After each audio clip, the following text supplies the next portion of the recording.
Howdy. Welcome back to Dion Talk. Who is richer, tenant or landlord? I'm doing this video today because it is my brother's birthday. Happy birthday, Dale. And I was talking to him this morning and I was reminded of this fact, that it is my opinion that all of my tenants are richer than I am. I reached financial freedom with 16 rental properties, retired in 20 rental units. Retired in 2022, been retired for a couple of years now. And I was talking to my brother this morning. Again, it's his birthday, and it reminded me of how all my tenants are richer than I am. And so I told my brother, of course, when I called him because it's his birthday, that he should forget about the past. He can't change it. He should forget about the future. He can't predict it. And he should forget about the present because I didn't get him one. But talking to my brother reminded me of our childhood. And I understand we've all had challenging childhood because no matter what happens to you, if nothing severe occurs in your life, whatever occurs in your life will seem severe. So we all feel like our childhoods were rough. I think I had an amazing childhood. I had a mom who loved me, a dad who probably loved me. I don't know. Left when I was 8, came back a couple years later, sorta. And I miss you, Mom. I miss you, Dad. But talking to my brother reminded me that him and I worked in the onion fields with my mom when I was 8, and he was probably like 12 or 13. And we never owned or rented a house. We were not homeless. We always lived in a house.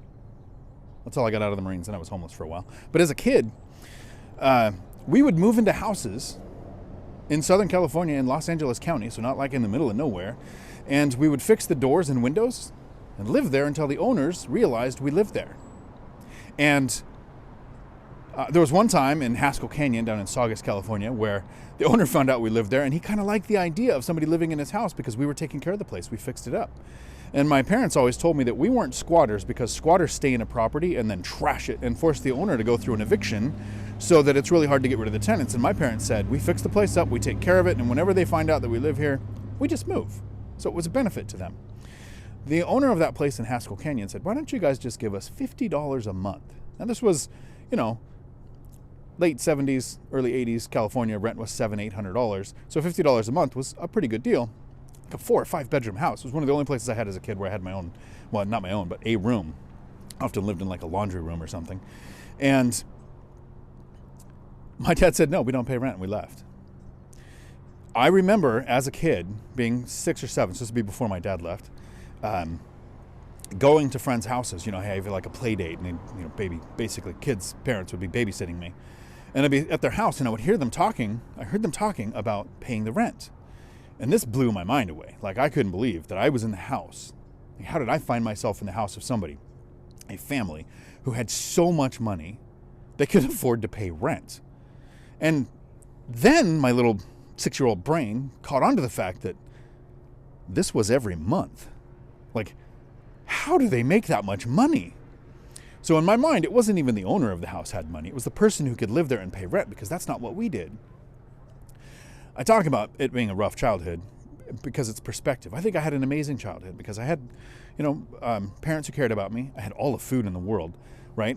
We ate better than pretty much anyone that I knew because while I would go to a friend's house and I would think, hang on, you get cereal, you literally get like a bowl of sugar in the morning and you don't have to milk the goat to get the milk, versus we raised all the animals. I had to suffer through eating any version of steak that I wanted, any version of bacon and ham and like a chicken. We raised all the animals, cared for them, and ate them. So I had all of the food that I would want. That's why I'm a fat kid now. I'm a foodie. But, so I don't think of it as a challenging childhood. I think of it as that was my perspective. We never paid for or owned a place that we lived in, but I knew people who had paid rents. So as I grow up, and then I made it to 40, doing the normal things, tried the Marine Corps, tried law enforcement, tried to get a pension, but the Marines downsized after Desert Storm. The Marine Corps, basically changed my pension plans. Then law enforcement after 2008 downsized. So I decided at the age of 40 that I would make my own pension. And instead of buying a house, because I had owned a house, I moved into an apartment and rented my house out. And 2 years later, I bought a duplex. And I lived in one side.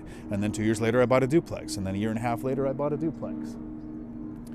And 10 years of investing, I had 16 rental units, made a couple $100,000. a year in income after taxes, after expenses, and decided to never work again. However, this is the question I want you to answer in the comments after the live stream is over. In the comments below after the live stream. Who's richer, my tenants or me? Because my little caveman brain sees that my tenants pay the rent every month. And it goes up over time, right? They're paying more. I keep my rents below area average, but with my binder strategy where my tenants ask me to raise the rent, they're still paying a decent amount of rent. I'm not paying a mortgage. I'm not paying for rent. I'm house hacking a duplex with this terrible view that I have to suffer through on the days when, in Washington, we often hope summer falls on a weekend, and we get a day like this. But my tenants are paying rent. And then I'm driving, you can't even see it, it's not parked down there, an F-150, because I travel a lot. I don't need a big fancy car. I went through a couple of years when I reached financial independence and wasted money on, what would you do? Corvette, Raptor, Tundra, jacked up F-250. And now that I'm retired and I just want to travel in other countries more than I'm in the U.S., I just have like a 10-year-old F-150.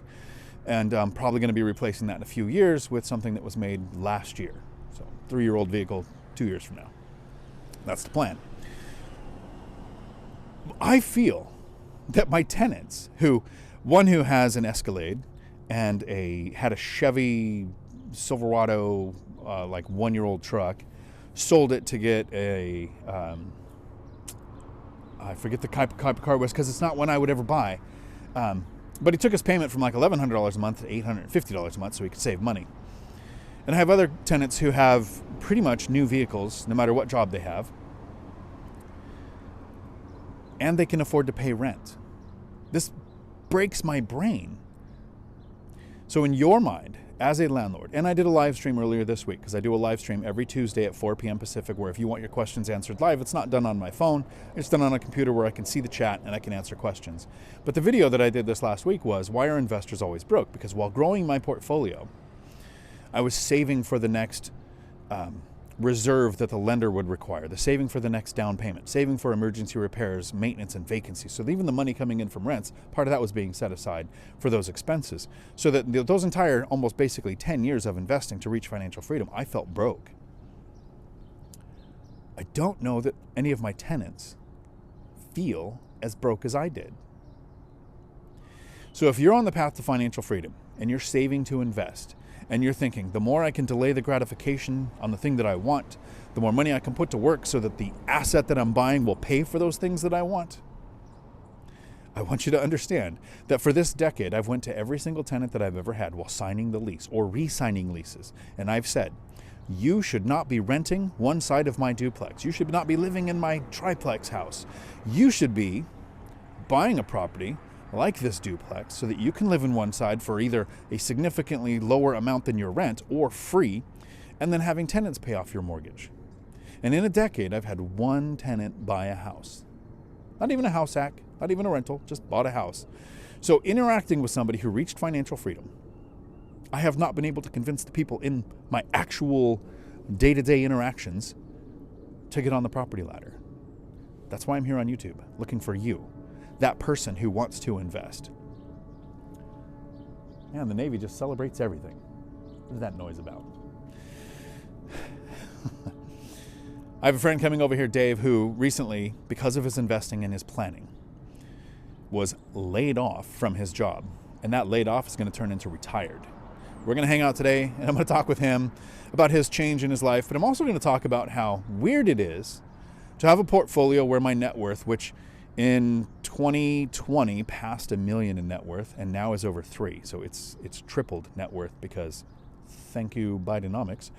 The challenges of dealing with people who, in their mind, I think are richer than I am because they can afford to pay rent. That is absolutely insane. If you are paying rent and it fits your situation, you need to be a digital nomad. You don't want to be tied down. You don't want to deal with the things. I get it. There are people that makes sense for. But if you are wanting to reach financial freedom, one of the most secure ways to do it, not fast, it's not get rich quick, it's get wealthy for sure. It's going to take the average person at least a decade to do this, is to get on the property ladder, to house hack, to not have a rent or a mortgage payment so that your tenants will pay off your debt, to make work optional.